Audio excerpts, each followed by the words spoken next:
Eldhose ചാനലിന്റെ പുതിയൊരു സ്വാഗതം. എൻ്റെ പേര് എൽദോസ്. അപ്പോൾ പൊക്കോ അത് പുതിയൊരു ഫോൺ ലോഞ്ച് ചെയ്തിട്ടുണ്ട്. പൊക്കോയുടെ C3 എന്ന് പറഞ്ഞൊരു ഫോണാണ്. ഒരു ബഡ്ജറ്റ് സ്മാർട്ട് ഫോണാണ്. ഒരു പുതിയൊരു ബഡ്ജറ്റ് കാറ്റഗറി സ്റ്റാർട്ട് ചെയ്തിരിക്കുകയാണ്. അപ്പോൾ നിലവിൽ 7500 രൂപ സ്റ്റാർട്ടിംഗ് പ്രൈസിലാണ് ഈ ഫോൺ സ്റ്റാർട്ട് ചെയ്തിരിക്കുന്നത്. നിലവിൽ 7500 രൂപ സ്റ്റാർട്ടിംഗ് പ്രൈസിൽ റിയൽമിയുടെയും MIയുടെയും തന്നെ കുറേ ഫോണുകളുണ്ട്. അപ്പോൾ അതിനെ വെച്ച് കമ്പയർ ചെയ്യുമ്പോൾ ഇതൊരു മികച്ച ഫോണാണോ, ഇതൊരു 7500 രൂപയ്ക്ക് ഏറ്റവും വാല്യുബിൾ ആയിട്ടുള്ളൊരു ഫോണാണോ, അത് ഇതിലും മികച്ച ഫോണുകൾ ഈ ഒരു റേറ്റിൽ കിട്ടുമോ എന്നൊക്കെ നമുക്ക് വീട്ടിൽ പരിശോധിക്കാം. അതിൻ്റെ കൂടെ തന്നെ റിയൽമി മറ്റ് മോഡലുകളുടെ ഫോണിൻ്റെയും കുറച്ച് സ്പെക്ക് നമുക്ക് എക്സ്പ്ലെയിൻ ചെയ്യാം. കൂടാതെ നമുക്ക് ഈ പൊക്കോ C3 എന്ന് പറഞ്ഞ ഫോണിൻ്റെ സ്പെക്ക് ഏറ്റവും വിശദമായിട്ട് എക്സ്പ്ലെയിൻ ചെയ്തു തരാം. അപ്പോൾ നിങ്ങൾക്ക് നല്ലൊരു ഫോണാണോ എന്നൊരു തീർച്ചയായിട്ടും മനസ്സിലാവും. അപ്പോൾ വീഡിയോ മൊത്തമായിട്ട് കാണുക. അപ്പോൾ നമുക്ക് ആദ്യം തന്നെ പൊക്കോ C3യുടെ ക്യാമറ ഒന്ന് നോക്കാം. ക്യാമറ വരുന്നത് ഫസ്റ്റ് ക്യാമറ 13 MB പ്രൈമറി ക്യാമറയാണ് വരുന്നത്. പിന്നെ 2 MB ഡെപ്ത് സെൻസറും 2 MB മാക്രോ ലെൻസുമാണ് വരുന്നത്. അപ്പോൾ ട്രിപ്പിൾ ക്യാമറ എന്ന് പറഞ്ഞാലും നമുക്ക് ജസ്റ്റ് 13 MB ഒരു മെയിൻ ക്യാമറയാണ്. ബാക്കി രണ്ടും വലിയ മാക്രോ ലെൻസ്, പിന്നെ നമുക്ക് മാക്രോ ഷോട്ട്സ് ഒക്കെ എടുക്കാം. ഡെപ്ത് സെൻസറിൻ്റെ വലിയ ആവശ്യമൊന്നും നമുക്കില്ല. എന്തായാലും 3 ക്യാമറ എന്ന് വെക്കാനായിട്ടുള്ള 3 ക്യാമറകളുണ്ട്, അത്രേ ഉള്ളൂ. പിന്നെ എന്താ പറയുക, ഫിംഗർ പ്രിൻറ്റ് സെൻസർ ഈ ഫോണിനകത്ത് ഇല്ല എന്നുള്ളത് ഒരു ചെറിയൊരു പോരായ്മയാണ്. അത് നമുക്ക് പിന്നീട് ചർച്ച ചെയ്യാം. പിന്നെ നമുക്ക് ഇതിൻ്റെ ഷോട്ടുകൾ നോക്കുമ്പോൾ കാണാം. ഇപ്പോൾ പൊക്കോ C3യുടെയും പൊക്കോ റിയൽമി C15ൻ്റെയും നമുക്ക് കാണാം. ഇപ്പോൾ ആ ഒരു ചെറിയൊരു വ്യത്യാസമുണ്ട് നമുക്ക് C3യുടെ ഷോട്ടിൽ. കാര്യം അത് സോഫ്റ്റ്വെയർ ഒപ്റ്റിമൈസേഷൻ്റെ ആവും. കാരണം പൊക്കോയുടെ തന്നെ MIUI നല്ലൊരു ഒപ്റ്റിമൈസ്ഡ് OS ആണ്. അപ്പോൾ അതിൻ്റെ ഒരു ബെനിഫിറ്റ് ഉണ്ടാവും എന്തായാലും ക്യാമറയ്ക്ക്. അപ്പോൾ അതുകൊണ്ട് കുറച്ചുകൂടെ ബെറ്റർ ആയിട്ടുള്ള ഷോട്ട്സ് കിട്ടുന്നുണ്ട് C3ക്കകത്ത്. അതുപോലെ നമുക്കിതൊരു പ്ലാസ്റ്റിക് ബിൽഡാണ് വരുന്നത്. ഫോൺ മെറ്റലോ അല്ലെങ്കിൽ ഗ്ലാസ് ബിൽഡോ നല്ല ഈ ഒരു പ്രൈസ് റേഞ്ചിൽ. അപ്പോൾ നമുക്കത് പ്രതീക്ഷിക്കണം.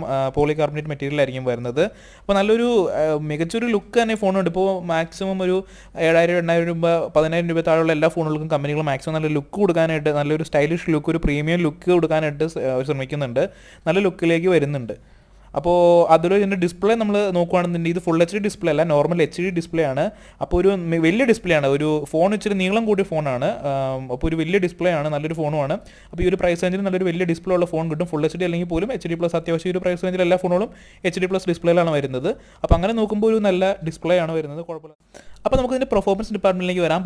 അതിൽ നോക്കുമ്പോൾ നമുക്ക് കാണാം ഇതിനകത്ത് മീഡിയടെക്കിൻ്റെ പ്രൊസസ്സറാണ് വരുന്നത്. അപ്പോൾ സ്നാപ്ഡ്രാഗൺ ഒന്നും കൊടുത്തിട്ടില്ല. ഈ ഒരു പ്രൈസ് റേഞ്ചിൽ നമുക്കിപ്പോൾ എല്ലാ ഫോണുകളും ഇപ്പോൾ മീഡിയടെക്കാണ് വരുന്നത്. അപ്പോൾ ഈ മീഡിയടെക്കിൻ്റെ ഇപ്പം നമുക്ക് കാണാം റിയൽമി C1ലും C12ലൊക്കെ വന്ന അതേ പ്രൊസസ്സർ തന്നെയാണ്. ഹീലിയോ G35 എന്ന് പറഞ്ഞ പ്രൊസസ്സർ. അത്യാവശ്യം മോശമില്ലാത്തൊരു പ്രൊസസ്സറാണ്. കാര്യം സ്നാപ്ഡ്രാഗൺ 439 വെച്ച് കമ്പയർ ചെയ്യുമ്പോൾ അല്ലെങ്കിൽ 450 ഒക്കെ റേഞ്ചിൽ പെർഫോമൻസ് കിട്ടുന്ന ഒരു പ്രൊസസ്സറാണിത്. അത്യാവശ്യം ഗെയിമിങ്ങിനൊക്കെ പറ്റിയ പ്രൊസസ്സറാണ്. കാര്യം 2.3 GHz ക്ലോക്ക് സ്പീഡ് ഉണ്ട്. 12 നാനോമീറ്റർ പ്രൊസസ്സറാണ് വരുന്നത്. എങ്കിൽ പോലും നല്ലൊരു ക്ലോക്ക് സ്പീഡുള്ള പ്രൊസസ്സറാണ്. അതുപോലെ അത്യാവശ്യം ഇതിന് 680 MHz GPU സപ്പോർട്ട് ഉണ്ട്. അപ്പോൾ അത്യാവശ്യം നമുക്ക് ഹെവി ഗെയിംസ് ഒന്നും അല്ല കളിക്കാൻ പറ്റുമെന്ന് പറയുന്നത്. അത്യാവശ്യം നല്ല രീതിയിൽ നമുക്ക് ചെറിയ ഗെയിമുകളൊക്കെ കളിക്കാൻ പറ്റുന്ന ഒരു അത്യാവശ്യം ഗെയിമിംഗ് സപ്പോർട്ടും കൂടെ കൂടിയ ഒരു ഫോൺ തന്നെയാണ് ഈ ഒരു പ്രൈസ് റേഞ്ചിൽ. അപ്പോൾ 7500 രൂപയ്ക്ക് നമുക്കൊരു ഗെയിം കളിക്കാനുള്ളൊരു അത്യാവശ്യം ചില നല്ല ഗെയിമുകളൊക്കെ കളിക്കാൻ പറ്റുന്ന ഒരു ഫോണെന്ന് നമുക്ക് കൂടി പറയാം. അപ്പോൾ ഒരു നല്ല പെർഫോമൻസും അത്യാവശ്യം നല്ല പെർഫോമൻസും ഈ ഒരു പ്രൈസ് റേഞ്ചിൽ എക്സ്പെക്ട് ചെയ്യേണ്ട പെർഫോമൻസ് നമുക്ക് കിട്ടും. കൂടാതെ നമുക്ക് ഇതിനകത്ത് 4GB RAM വരെ കിട്ടുന്നുണ്ട്. നമുക്ക് ഈ ഒരു പ്രൈസ് റേഞ്ചിൽ നോക്കുകയാണെങ്കിൽ 3GB RAM വരെ ആയിരിക്കും എല്ലാ ഫോണുകളിലും കാണാവുന്നതുള്ളൂ. അപ്പോൾ ഈ ഒരു പ്രൈസ് റേഞ്ചിൽ പൊക്കോ ഇതിനകത്ത് 4GB RAM ഉൾപ്പെടുത്തിയിട്ടുണ്ട്. DDR4ൻ്റെ റാമാണ് കൊടുത്തിരിക്കുന്നത്. അപ്പോൾ നല്ലൊരു പെർഫോമൻസ് കിട്ടും. ഇപ്പോൾ നമുക്ക് ഈ ഒരു പ്രൈസ് റേഞ്ചിൽ വരുന്ന ഫോണുകളൊക്കെ ജസ്റ്റ് ഒന്ന് കമ്പയർ ചെയ്യാം. ഇപ്പോൾ Realme C3, Realme C11, C12, C50 ഒക്കെ വരുന്നത് എല്ലാം ഈ സെയിം പ്രൊസസ്സറിലാണ് വരുന്നത്. അതായത് ഇപ്പോൾ ഈ ഒരു പ്രൈസ് റേഞ്ചിലുള്ള എല്ലാ ഫോണുകളും ഈ ഒരു അതേ പ്രൊസസ്സറിലാണ് വരുന്നത്. നേരത്തെ സ്നാപ്ഡ്രാഗൺ പ്രൊസസ്സറുകളായിരുന്നു MIക്ക് കൂടുതൽ ഉപയോഗിച്ചുകൊണ്ടിരുന്നത്. ഇപ്പോൾ എന്തുകൊണ്ടാണെന്ന് അറിയത്തില്ല, മീഡിയടെക്കിലേക്ക് മാറിയിട്ടുണ്ട്. അപ്പോൾ ഒരു മീഡിയടെക്ക് കുഴപ്പമൊന്നും നല്ലൊരു പ്രൊസസ്സറൊക്കെ തന്നെയാണെന്നുണ്ടെങ്കിൽ പോലും സ്നാപ്ഡ്രാഗൻ്റെതായ ഒരു പെർഫോമൻസ് നമുക്ക് മീഡിയടെക്കിൽ ഒരിക്കലും കിട്ടത്തില്ല. അപ്പോൾ നേരത്തെ ഉള്ള ടെക്നോളജിയിൽ നിന്ന് വിട്ടു മാറിയേക്കുവാണ് എല്ലാ കമ്പനികളും. അപ്പോൾ നമുക്ക് അതൊരു ചിലവ് ചുരുക്കലിൻ്റെ ഭാഗമായിട്ടാണ്. അപ്പോൾ നമുക്ക് നല്ലൊരു ബഡ്ജറ്റ് റേറ്റിൽ നല്ലൊരു ഫോൺ എത്തിക്കുക എന്നുള്ള ലക്ഷ്യത്തിലാണ് അത് ചെയ്യുന്നത്.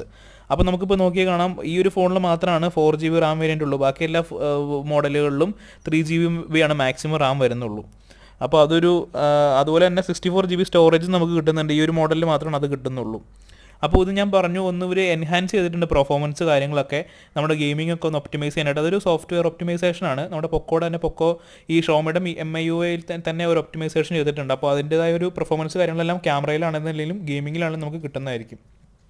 അപ്പോൾ നമുക്ക് ഇതിനകത്ത് ബാറ്ററി നോക്കുകയാണെങ്കിൽ ഇതിൻ്റെ മാസീവ് ബാറ്ററി തന്നെ പറയാം. 5000 mAh ഒരു ബാറ്ററി ഉണ്ട്.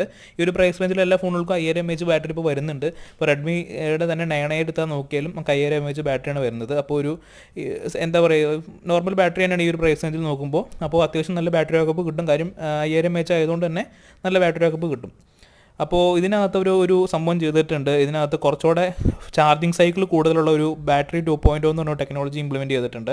അപ്പോൾ നോർമൽ ചാർജ് ചെയ്യുന്ന ബാറ്ററി, അതായത് നമ്മളിപ്പോൾ ഒരു ബാറ്ററി നമ്മുടെ പുതിയൊരു ഫോണിൻ്റെ ബാറ്ററി ഒരു 500 അല്ലെങ്കിൽ 600 700 സൈക്കിളൊക്കെ ആയിരിക്കും മാക്സിമം ഫുൾ ചാർജ്. അതിനുശേഷം ഇതിൻ്റെ ബാറ്ററി കപ്പാസിറ്റി കുറഞ്ഞു തുടങ്ങും. ഇതിപ്പോൾ ഒരു 1000 സൈക്കിൾസാണ് ഒരു കമ്പനി ക്ലെയിം ചെയ്യുന്നത്. നമുക്ക് റിയൽ ടൈം പെർഫോമൻസിൽ അത് അറിയാൻ പറ്റത്തുള്ളൂ. കമ്പനി ക്ലെയിം ചെയ്യുന്നത് 1000 സൈക്കിളാണ്. അപ്പോൾ 1000 ടൈം ഫുൾ ചാർജ് ആയാലും നമുക്ക് അതിന് ശേഷമായിരിക്കും ബാറ്ററിക്ക് ഒരു ചെറിയ പ്രോബ്ലംസ് ഒക്കെ വരത്തുള്ളൂ. അപ്പോൾ നല്ലൊരു ബാറ്ററി ബാക്കപ്പും അതുപോലെ തന്നെ ബാറ്ററി ലൈഫും ഈ ഫോണിന് കിട്ടും. അപ്പോൾ അതുപോലെ തന്നെ ഇതിൻ്റെ കുറച്ച് ഫീച്ചേഴ്സ് കാര്യങ്ങളൊക്കെ ഉണ്ട്. P2A കോട്ടിംഗ് ഉൾപ്പെടെ നമ്മുടെ TUV NIRANൻ്റെ ഒക്കെ നമുക്ക് സർട്ടിഫൈഡ് ആണ്. ഇതിൻ്റെ നമുക്ക് വലിയ പ്രശ്നങ്ങളൊന്നും വരത്തില്ല. നമ്മൾ റീഡിങ് ചെയ്യുന്ന സമയത്ത് ഡിസ്പ്ലേ എന്നുള്ള ലൈറ്റൊന്നും നമുക്ക് കണ്ണിന് അത്ര പ്രശ്നം വരത്തില്ല. അപ്പോൾ ഞാൻ ആദ്യം പറഞ്ഞ പോലെ P2A കോട്ടിംഗ് ഉണ്ട്. സ്പ്ലാഷ് റെസിസ്റ്റൻസ് ആണ്. അത് ജസ്റ്റ് വെള്ളം തെറിക്കുകയോ അല്ലെങ്കിൽ മഴ പെയ്യോ അങ്ങനെയൊക്കെ ചെയ്ത സാഹചര്യങ്ങളിൽ ഫോണിനകത്തേക്ക് അധികം വെള്ളം കയറാത്തുള്ള ഒരു കോട്ടിംഗ് കൊടുത്തിട്ടുണ്ട്. അപ്പോൾ അതൊരു നല്ലൊരു ഫീച്ചറാണ് ഈ ഒരു പ്രൈസ് റേഞ്ചിലൊക്കെ ഉൾപ്പെടുത്തുന്നത്. കാര്യം പല ഫോണുകളിലും ഈ ഒരു പ്രൈസ് റേഞ്ചിലൊന്നും ഉൾപ്പെടുത്തി കാണാറില്ല. അപ്പോൾ ഒരു നല്ലൊരു ഇതാണെന്ന് പറയാം. അപ്പോൾ പൊക്കോയുടെ തന്നെ MIUIക്കകത്ത് പൊക്കോ ഒപ്റ്റിമൈസ് ചെയ്തേക്കുന്ന കുറച്ച് ഫീച്ചേഴ്സ് കാര്യങ്ങളൊക്കെയാണ് അവർ കൊടുത്തിരിക്കുന്നത്. അവരെല്ലാത്തിനും നല്ല ഒപ്റ്റിമൈസേഷൻ കൊടുത്തിട്ടുണ്ട്. ഡാർക്ക് മോഡൊക്കെ ഇംപ്ലിമെൻറ്റ് ചെയ്തിട്ടുണ്ട്. അപ്പോൾ ഒക്കെ നല്ല കാര്യമാണ്. അപ്പോൾ ഓവറോൾ ഫോൺ ഇതാണ്. 13 MB ഒരു ക്യാമറയാണ് മെയിൻ ക്യാമറ വരുന്നത്. അതുപോലെ തന്നെ 8 MB ഒരു ഫ്രണ്ട് ക്യാമറ വരുന്നുണ്ട്. പിന്നെ നമുക്ക് 5000 mAh ബാറ്ററി വരുന്നുണ്ട്. P2A കോട്ടിംഗ് ഉണ്ട്. പൊക്കോ ക്ലീനിങ് ടെക്നോളജി എല്ലാം ഉൾപ്പെടുത്തിയിട്ടുണ്ട്. 5000 mAh ബാറ്ററി ഉണ്ട്. അതുപോലെ നമുക്ക് 4 GB റാം വരെ ഇതിനകത്ത് കിട്ടുന്നുണ്ട്. അപ്പോൾ ഓവറോൾ ഇതാണ് പൊക്കോ C3 എന്ന് പറഞ്ഞ ഫോൺ. ഇത്രയാണ് ഇതിൻ്റെ ഒരു ബഡ്ജറ്റ് ഫ്രണ്ട്ലി ആയിട്ടുള്ളൊരു ഫോണാണ്. നല്ലൊരു ബഡ്ജറ്റ് എടുക്കാൻ പറ്റുന്ന ഒരു ഫോൺ തന്നെയാണ്. അപ്പോൾ നമുക്കിതിൻ്റെ പ്രൈസ് നോക്കുമ്പോൾ കാണാം. 3 GB 32 GB വേരിയൻറ്റിന് 7500 രൂപയാണ് വരുന്നത്. 4 GB 64 GB വേരിയൻറ്റിന് 9000 രൂപയാണ് വരുന്നത്. ആ ഒരു മോഡൽ നമുക്ക് അത്ര അഫോർഡബിൾ ആണെന്ന് തോന്നുന്നില്ല. കാര്യം 9000 രൂപയ്ക്ക് നമുക്ക് ആ മോഡൽ ചൂസ് ചെയ്യുന്നതിന് പകരം നമുക്ക് റെഡ്മിയുടെ തന്നെ Redmi 9 ചൂസ് ചെയ്യാം. അപ്പോൾ അതിനകത്ത് ഫിംഗർ പ്രിൻറ്റ് സെൻസറും വരുന്നുണ്ട് ഈ ഒരു വിലയ്ക്ക്. അപ്പോൾ അതൊരു നല്ലൊരു ഓപ്ഷൻ ആയിരിക്കും. ഇതിനകത്ത് ഫിംഗർ പ്രിൻറ്റ് സെൻസർ വരുന്നില്ല എന്നുള്ളൊരു പോരായ്മയാണ്. പിന്നെ ഒരു 7500 രൂപയ്ക്ക് നമുക്ക് നോക്കുമ്പോൾ ഒരു നല്ല ഫോൺ നമുക്ക് പറയും. ഈ ഒരു പ്രൈസ് റേഞ്ചിൽ ഇപ്പോൾ 7500 രൂപയുടെ എല്ലാ ഫോണും കമ്പയർ ചെയ്യുമ്പോൾ ഒരു ബെറ്റർ ഫോൺ തന്നെയാണ് ഇപ്പോൾ പൊക്കോ കൊണ്ടുവരിക്കുന്നത്. പൊക്കോയുടെ ഏറ്റവും മികച്ച ഒരു ബഡ്ജറ്റ് ഫോൺ തന്നെ നമുക്ക് പറയാം. മറ്റു ഫോണുകളായിട്ട് കമ്പയർ ചെയ്യുമ്പോൾ എല്ലാം സിമിലർ പെർഫോമൻസ് ആണ് കാണുന്നതെങ്കിൽ പോലും ഈ ഒരു ക്യാമറയൊക്കെ കൂടുതൽ കൊടുത്തിട്ടുണ്ട്. അങ്ങനെയൊക്കെ നോക്കുമ്പോൾ ഒരു ബെറ്റർ ഫോൺ. പിന്നെ പൊക്കോ ആണ് കുറച്ചുകൂടി നല്ല ഒരു OS ആണ്. നോ ആഡ്സ് ഒന്നും വരുന്നില്ല. അങ്ങനെയുള്ള കാര്യങ്ങളൊക്കെ നോക്കുമ്പോൾ ഒരു ബെറ്റർ ആണെന്ന് നമുക്ക് പറയാം. അപ്പോൾ ഇതിൻ്റെ ഫസ്റ്റ് സെയിൽ വരുന്നത് 16-ാം തീയതിയാണ് വരുന്നത്. ഒക്ടോബർ 16, ഈ മാസം 16-ാം തീയതി ബിഗ് ബില്യൺ ഡേയ്സ് സ്റ്റാർട്ട് ചെയ്യുന്ന സമയത്താണ് വരുന്നത്. അപ്പോൾ വാങ്ങിക്കേണ്ടവരൊക്കെ തീർച്ചയായിട്ടും ആ സമയത്ത് കയറി വാങ്ങിക്കുക.